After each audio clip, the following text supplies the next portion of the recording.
Hello, and welcome to the Team Times video lecture on how to give a persuasive presentation. Today, we are going to look at issue number 560. The section we're going to look at is Headline News, and the title of the article is Nation Steel Making Giant Passes Away. Let's first summarize the article using the 6 elements. First one, who? Who does the article talk about? It talks about Park Tae-joon, who is also known as the Steel King. He was the founder and honorary chairman of POSCO, and POSCO is a steel-making corporation. The second one, what? What does the article talk about? What about Park Tae-joon? The story focuses on Park's death. The Steel King passed away, and many were saddened and paid their respects. The third one, where? Where does the story take place? Do they mention any specific places in the article? Of course, we know that the story took place in Korea. Another important place the article talks about is Severance Hospital in Seoul. And it also says that Park was a South Gyeongsang province native, right? The next one, when? When did this event happen? Does this story ever mention a time? We know that Park passed away recently. Otherwise, it wouldn't be news. So this happened recently. But the article mentions a number of different dates, a number of different years.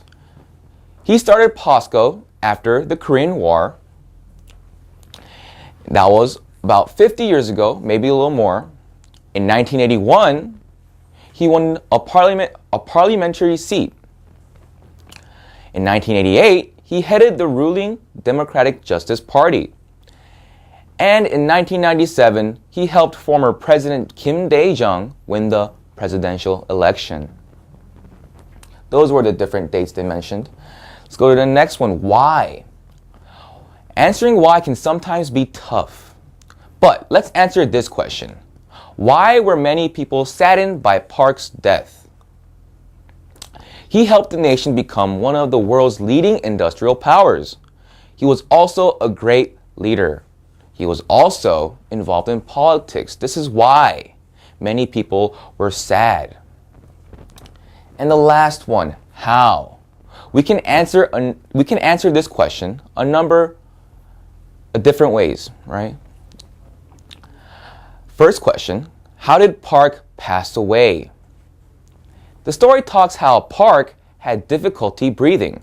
He even had an operation to treat it. But his condition severely deteriorated, meaning it got worse and worse. The other question we could also answer is, how did people react to his death? Park's family received endless condolences from many different people. The entire steel sector and the Federation of Korean Industries paid their sincere respects too. Even President Lee Myung-bak made a public statement showing his empathy. So, here is my take on the story. The question of debate is right here. Should public figures, like famous businessmen and celebrities, be allowed to be involved in politics?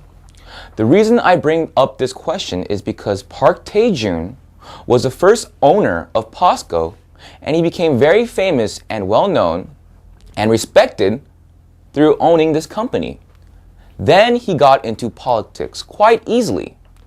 Is this fair? So, what is my opinion on this issue? There would be negative effects, and it would be very unfair if public icons got involved in politics. So here are my supporting details for my opinion. First, let's talk about qualifications. Many famous businessmen and celebrities run for public offices, but what qualifications do they have in politics? I say none. Their field has nothing to do with making important bills and passing laws that can have a huge impact locally and nationwide. My second point, no experience. Many times, some of these public figures have no experience in politics as well. What makes it worse is that they run for positions too important compared to their abilities. Instead of working their way up the political ladder, they are thrown into powerful positions where I don't think they are ready for. What happens when an inexperienced politician makes the wrong decision? If Ahn Cheol-soo ran for president of Korea, would you vote for him? He specializes in education, computers, and technology. How do any of these relate to politics or running a country? My third point, unfair advantages. Politicians have to gruelingly work for their seats in office. It is very unfair when a celebrity or a famous CEO drops in out of nowhere, beating people who worked all their lives for people's welfare and well-being. Giving people power for their status and name is wrong. The same can be said about celebrities. Arnold Schwarzenegger was the 38th governor of California. He is part of the Republican Party. He is probably most famous for his movies like The Terminator. California is a liberal state, and most Californians identify themselves as part of the Democratic Party, not the Republican Party. But people can be misled or brainwashed to vote for beloved actors like Schwarzenegger. My next point, biased opinions. Those who are public figures outside of politics usually have extremely biased opinions. This is especially true for people who own corporations and businesses. They want to work for legislations that will help their companies. Let's pretend you are a congressman and you own a toy-making company. If a new bill that is introduced says that it should put higher taxes on toy companies because some toys can be dangerous for children, would you vote for it? You will be losing money if the bill is passed. So, I highly doubt you would vote for it. The same concept goes for any other business. My last point, demeans and taints ethics. What do I mean by this? Political ethics are demeaned and tainted if it is so easy for famous people to get into politics.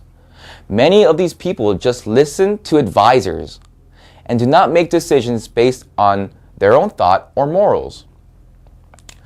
Politics is a serious field, but celebrities take away from the seriousness of it. Businessmen and CEOs make politics look shady, obscure, and corrupted. Leave politics to the politicians, business for the businessmen, and music, television, film, and sports to the celebrities. What are your opinions on the issue? Is it okay for people who are already well known and respected outside of politics in an unrelated field to run for office or even be directly involved in politics? Or does this do more harm than good? I want you to think long and hard about it. Come up with a convincing argument and talk about it with a friend, family member, or even a teacher. Well, that wraps up my lesson for today. Thank you for tuning in, and I'll see you next time.